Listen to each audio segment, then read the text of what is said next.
It is I, JJJinks, and I bought a whole bunch of budget knives from Amazon. I kept the price between $10 and $27, and I give my thoughts, concerns, and overall review of these knives after carrying them with me every day for an entire week, so that you don't have to. The important questions are they any good? Do you get your money's worth? Join me in this review series. This is JJJinks Truck Stop Knives! Episode 8, Tangram Rumble, $22.99. This week, I carried a knife called the Tangram Rumble.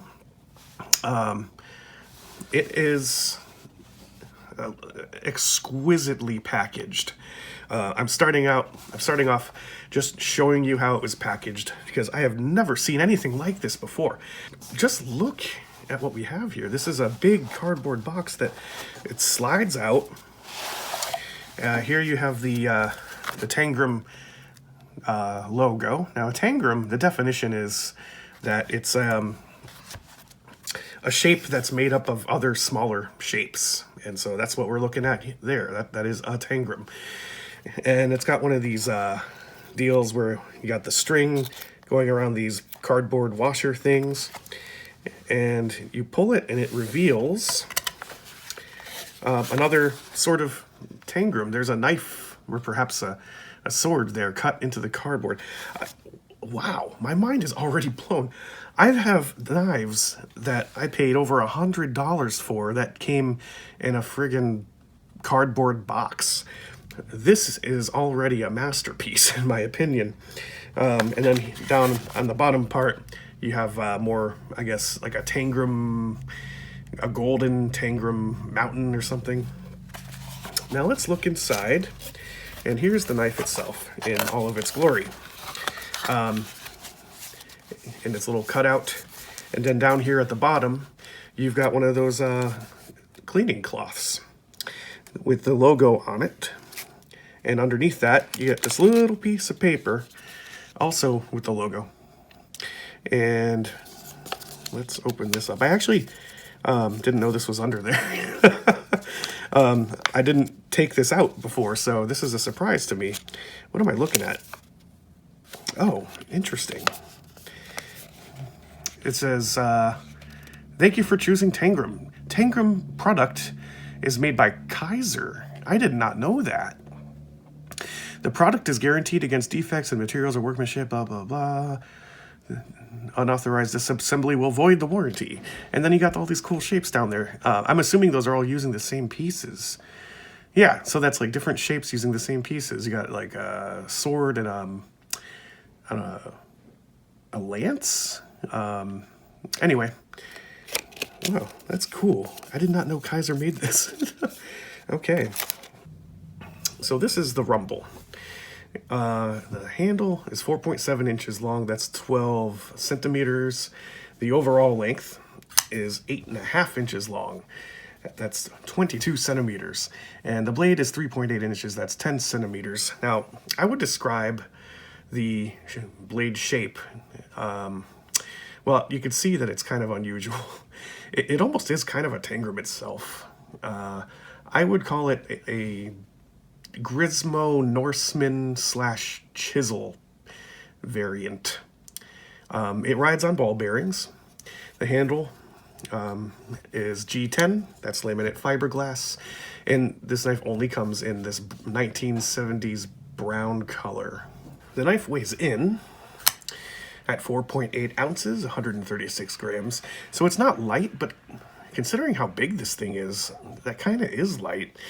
The steel is kind of interesting. It is a Kudo 440, which I've read is like AUS 10, but with better corrosion resistance. The clip is low ride, tip up only carry. You can move it to the other side, so lefties can use this knife. As far as the locking mechanism, it is a liner lock. Now, let's talk about what I like about this knife. There's a lot to say here. The deployment is just awesome. For a blade this big, the ball bearings do a great job of swinging it out there with confidence. The lockup and the centering, it's all great. Of course, I do love the packaging. That was just a joy. It was like opening a gift. The hand feel is great.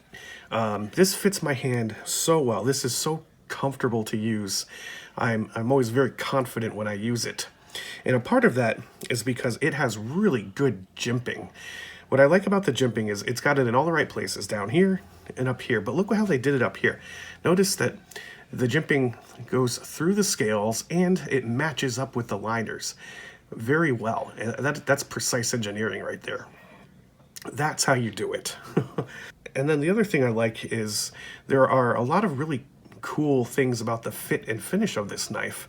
For example, if you want to move the pocket clip to the other side, notice that one of the holes, they sort of cut out part of the handle, but they cut around the hole. So I thought that was pretty cool. And another thing, on the inside, if you can see this, notice there's a little bit of skeletonization, those holes that are cut out. The liner is actually recessed into the scale, which makes the whole thing more compact. The blade has this recurve to it, which is good for cutting, like things like rope, but maybe not so good for slicing, like ham. The chisel part of the blade up here is also good for scraping, so there's a lot of versatility to it. There are no color options. It's this brown color, and that's it. So, would I recommend this knife? Absolutely, yes, this is a great knife. I can't believe it is as cheap as it is, and it looks like the Grismo Norseman, which is kind of cool because that is a $900 knife. It's the poor man's Norseman. This is probably the best one that I've used so far. I was impressed all around. Join me next week when I tell you about my experiences carrying and using the Higo no Kami.